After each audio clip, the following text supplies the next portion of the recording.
everyone, and welcome back to my channel. This is Ash, and today I'll be showing you how to do this Loki style transition.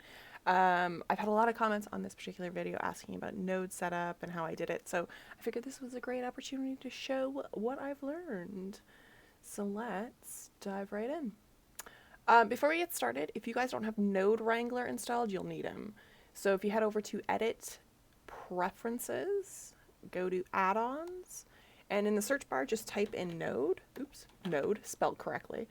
And just make sure Node Wrangler is checked. It does come in every Blender download, so you don't have to go somewhere and download it and install it. You just need to make sure it's checked.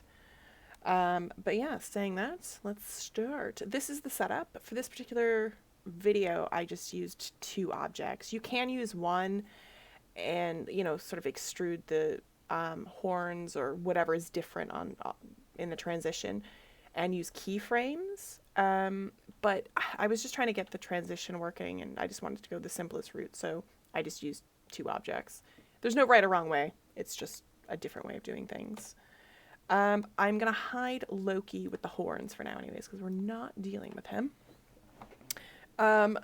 We are going to set a material for this dude. I'm going to call him Loki Green. And we're just going to set a base color. Make him green. You can make him whatever color you want. This does work with image textures, texture painting, whatever. I'm just going to keep it simple and make him sort of like a dark green to match Loki. Like that. There we go. That looks alright. I think 2. There we go. Yeah. Bring that roughness up a bit. I'm going to add in a mix shader. And actually I'm going to duplicate him because I need to. And we'll just hook them up like that. No problems. Alright. I'm going to add in an emission shader now. And this is the color that is going to be the split. So like the fire kind of effect between the 2 colors. I'm going to ramp it up to about 100 just so it's really, really obvious. And I'm going to attach him to the top shader socket in the first mix shader, like that. Something I learned rather late, and I figured I'd share. Blender looks at shader, if there's 2 shader like sockets or something like that, it looks at the first one first and then the second one. So if you're playing around with materials or nodes or anything like that, and it doesn't look how you're expecting it to look, I would totally just swap those around, and yeah, it probably makes a difference that. So yeah, I learned that rather late and figured I'd share. Anyways, back to this dude. I'm going to add in a color ramp like that. And this is going to control what is transparent and what's not. Because in order to get that transition from the green to the gold on the 2 items, we need to make 1/2 of it transparent and then the other half the color that we want it to appear. It'll make more sense in a second. But yeah, take the color of the color ramp and pop it into the factor of the second mix shader right here, like that, and do the same again on that one. And to get you can have these as far apart as you want. The further apart, the wider the fire sort of transition part is going to be. I had a really, really fine cut, so they were really close together like that. But yeah, he's black right now. Don't worry. We're going to add in a transparent shader, and I'm going to put him into the top shader socket on this one next to the material output like that. So they're kind of one group. And the one thing in Eevee, if you want to make things completely transparent, you have to go into your materials and find settings right here. And in blend mode, change it from opaque, which is the default, to alpha hashed. And that will make it transparent. In a second anyways.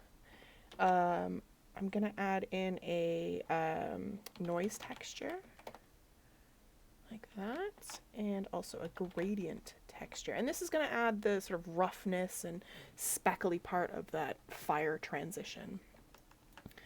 In between the textures and the color ramp, I'm going to add in a mix RGB, which is different than a mix shader. The most obvious difference is it has all these sort of like Photoshop choices, so you can do different effects and stuff like that. But we're just going to keep it as mixed for now. and put that into the factor on the color ramp. Take the factor of the noise and put it into color 1 and the color on the gradient and put it into color 2 like that. So we're starting to see it take shape a bit, right? We've got the transparent part here and the color, the base color green. This is where Node Wrangler comes in. So we're going to click on Noise Texture and I'm going to hit Control T and that'll bring up the mapping and everything. And we want to make sure that the vector is in the noise texture and in the gradient texture. I'll leave that unhooked for now to show you what happens if you don't have them hooked to both. Let's also add in a plane axis empty. And I'm just going to scale him up so we can see him. I'm going to move him to the side. This is what you're going to be keyframing. This is what's going to move the transition along. And in order to get the transition to move with this empty, we need to choose object, get the eyedropper and attach and pick the empty. So if I do move this now, it's not doing anything. And the reason that is because we're using the generated on the texture coordinate, which is not what we want. We want to use the object, which pertains to the empty. And we're going to put that into location and in rotation. So now, there we go. So we've got the sort of moving effect that we want, but going back to this, that's what happens when you don't have it hooked into gradient. In order to get the split and the movement, we need to make sure vector is attached to vector on both gradient textures, okay? So if I move it now, there we go. That's the split we want. We want it to dissolve, basically. But that's the setup, basically. And all we're going to do now is copy what we've got here. So I'm going to take all of this, copy it. I'm going to bring back in Loki horns. And before I do that, I am going to move him to the center again so that he is overlapping. One thing, if you guys are using this 2-object technique, I do highly recommend choosing one of the objects and making it just slightly bigger. Just scale it up ever so slightly. I did find I got a bit of clipping when I didn't, and just, yeah, scaling it up just ever so slightly made all the difference. I'm going to hide green Loki for now so we know what we're doing. Click on the second object, Loki horns, make a new material. We'll call him Loki Gold, because he's going to be gold. Delete everything you've got there, and then just paste in your other node setup, like that. Go back into your materials settings, make sure your blend mode is set to alpha hashed again, and you've got the transparency. Move him in the middle so we can see a bit better as well. And the only thing we're really going to change here is the base color, or the image, whatever you're using. And I'm going to make him proper gold. Make him really shiny too. There we go. Look at that. Perfect. And if you notice, if I bring back in the green character, they're basically dissolving, which is not what we want. We want obviously green on one side and gold on the other. And the reason it's doing that is because both color ramps are set to the same, like the black on the left and the white on the right. And to change, like to get it so it's a split color, we just need to ever so slightly move that so that it's white and black. So on the green color, if I click on him, you'll see it's black and then white, and then on the gold, it's white and then black. The black is the transparent part. That is the color, that's what it's looking for to make it transparent. So that's all you need to do to change that. But yeah, as you can see, there's your transition.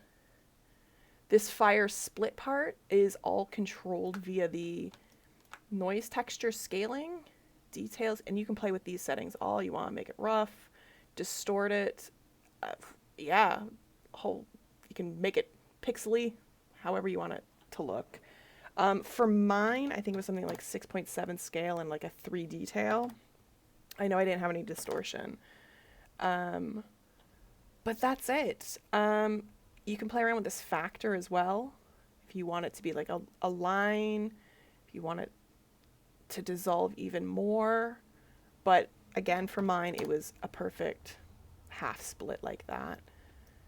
Yeah, but the empty is the key. And the good thing about using this empty is you can rotate him however you want, and you don't have to go left to right, you can go top to bottom, you can just move this around. And this is what you're going to be keyframing.